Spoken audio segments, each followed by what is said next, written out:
Recevez nos salutations fraternelles en Jésus, chers internautes. Encore une fois, nous sommes dans le développement et nous allons implorer la grâce de Dieu pour continuer. Grand Dieu, nous voulons bénir ton nom ce matin encore. Merci. Merci pour chacun de ces internautes. Merci également pour la grâce que tu nous accordes tous les jours et d'être encore debout et de partager, Seigneur, la pensée de Dieu avec les hommes et les femmes de Dieu. Bénis-les, donne-leur une bonne condition d'écoute. Dans le nom de Jésus. Amen. Ravi de vous avoir nombreux encore cette fois. Je crois que vous invitez vos amis à s'abonner à cette page, à non seulement écouter la parole de Dieu, comme on le dit, ne vous bornez pas à l'écouter, mais la pratiquer. Frères, nous voulons qu'à travers ces moments de partage, nous saisissions l'occasion pour transformer, changer le cours de l'histoire. Parce qu'un adage dit, celui qui change après le changement survivra. Celui qui change avec le changement aura du succès. Mais celui qui provoque le changement sera leader. L'Église est appelée à être leader. L'Église est appelée à provoquer constamment le changement. Le changement sur tous les plans.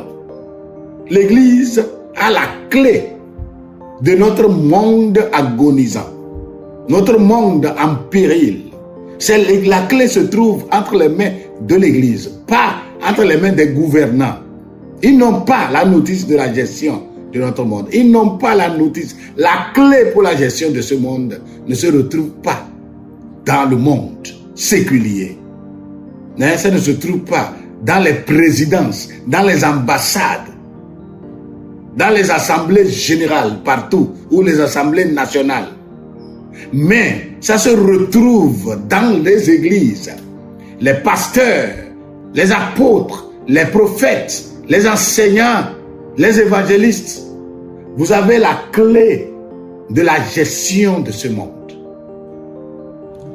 Dans ce sens holistique, c'est pourquoi nous parlons de la mission intégrale de l'Église.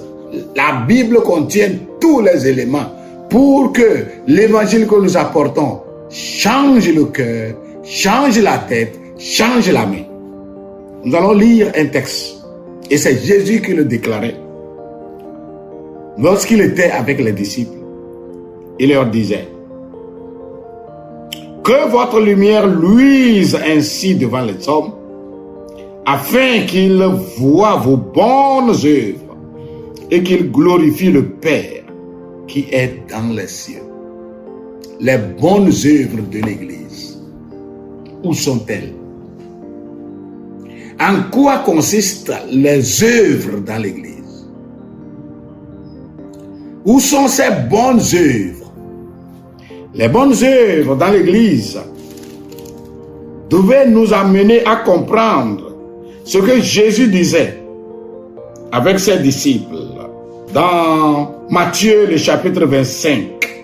Le temps matériel me manque pour lire tout ce passage. Mais à partir du verset 31, il est dit que, Matthieu 25, 31, lorsque le Fils de l'homme viendra dans sa gloire avec ses anges, il s'assiera sur le trône de sa gloire. Toutes les nations seront assemblés devant lui. Il séparera les uns d'avec les autres, comme un berger, le berger sépare des brebis d'avec les boucs. Il mettra les brebis à la droite et les boucs à sa gauche. Alors il dira à ceux qui sont à sa droite: venez, vous qui êtes bénis de mon Père, prenez possession du royaume qui a été préparé dès la fondation du monde. Car j'ai eu faim, vous m'avez donné à manger. J'ai eu soif, vous m'avez donné à boire. J'étais étranger, vous m'avez recueilli. J'étais nu, vous m'avez vêtu. J'étais malade et vous m'avez visité. J'étais en prison et vous êtes venu vers moi. Vous comprenez? Quand vous lisez, vous allez voir l'étonnement des justes. Mais comment est-ce qu'il a répondu? Et vous allez au verset 41. Il dit ensuite, il dira à ceux qui sont à sa gauche, retirez-vous de moi, maudits, allez dans le feu éternel qui a été préparé pour le diable et pour ses anges. Car j'ai eu faim, vous ne m'avez pas donné à manger, etc., etc. Et eux aussi se sont éternés. Et il a dit, si vous n'avez pas fait à ceux-là qui étaient dans le besoin, c'est à moi que vous n'avez pas fait cela. Donc vous voyez le critère du jugement dernier. Ce sont les bonnes œuvres. C'est pourquoi j'ai intitulé mon message pour cette semaine, les bonnes œuvres de l'Église. Où sont-elles? Comment sont-elles? Les bonnes œuvres de l'Église. Parce que ce passage ne devait pas être pris à la légère. Souvent nous brandissons certains textes comme étant sortis de la bouche même de Dieu, de Jésus. C'est pourquoi il faut vraiment en tenir compte. Jésus a dit de pardonner. Jésus a dit de bénir.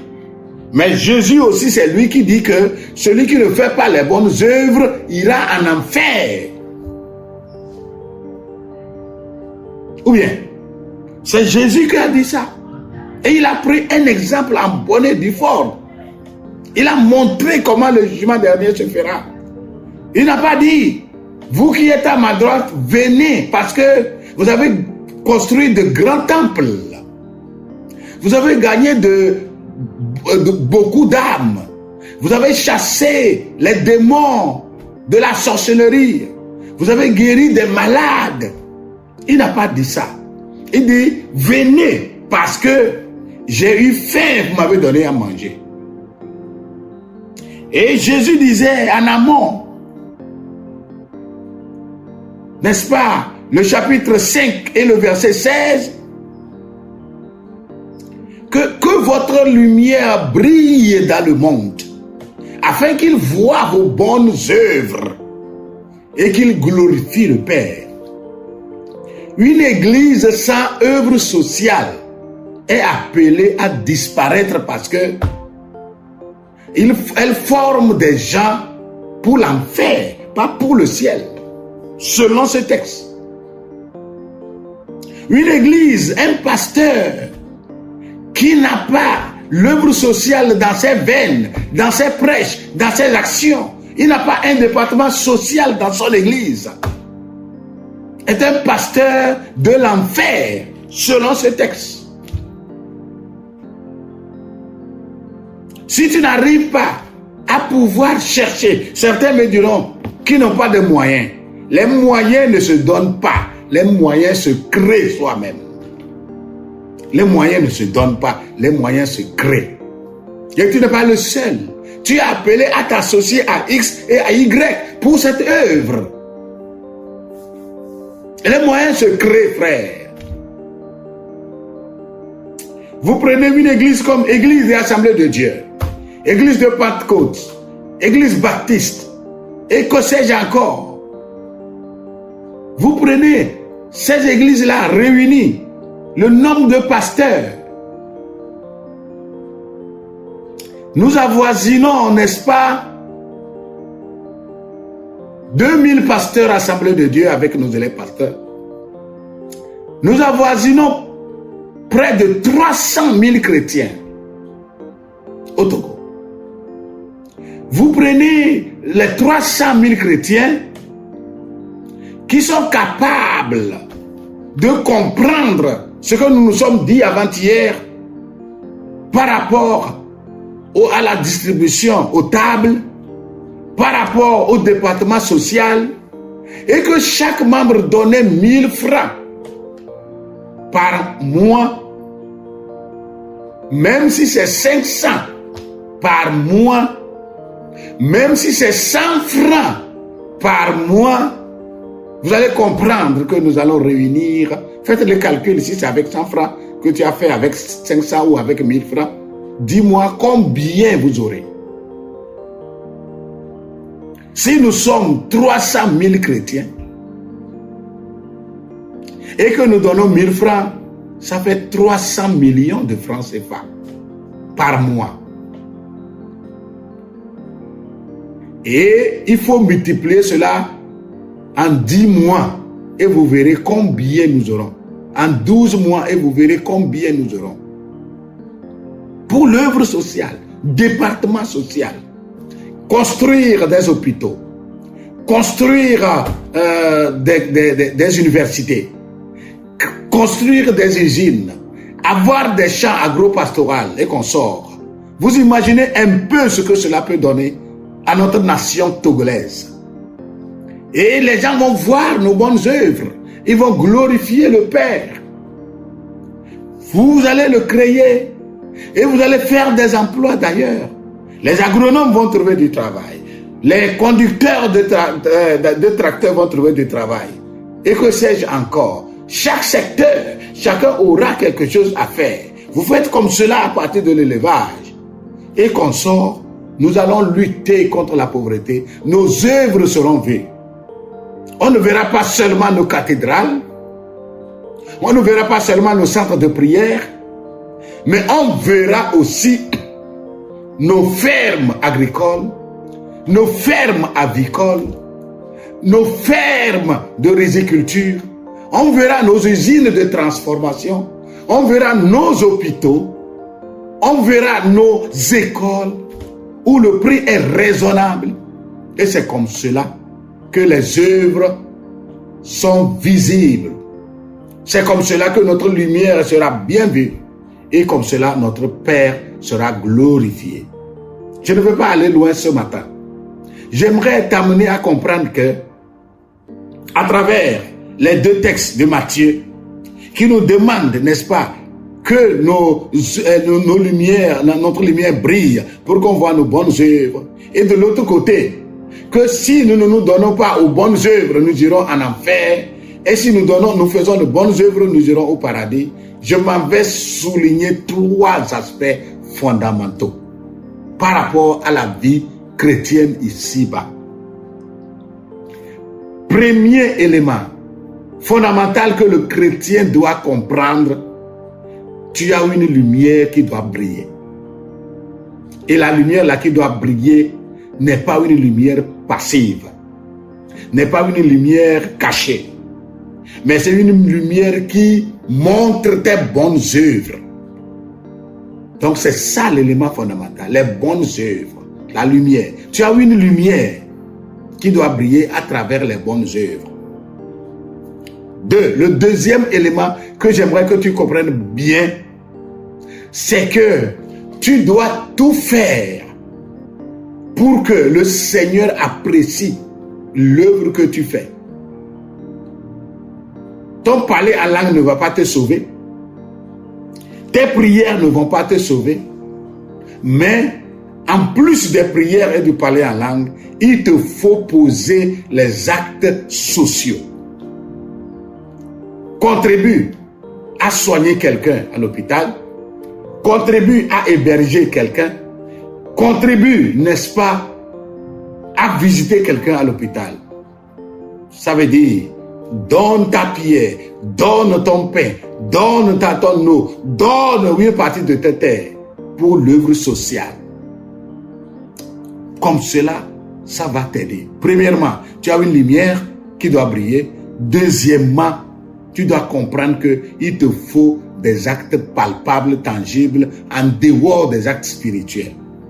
Et enfin, le troisième élément que tu ne dois jamais oublier, celui qui ne s'occupe pas de l'œuvre sociale, selon Matthieu 25, verset 41, c'est qu'il est maudit et il ira en enfer.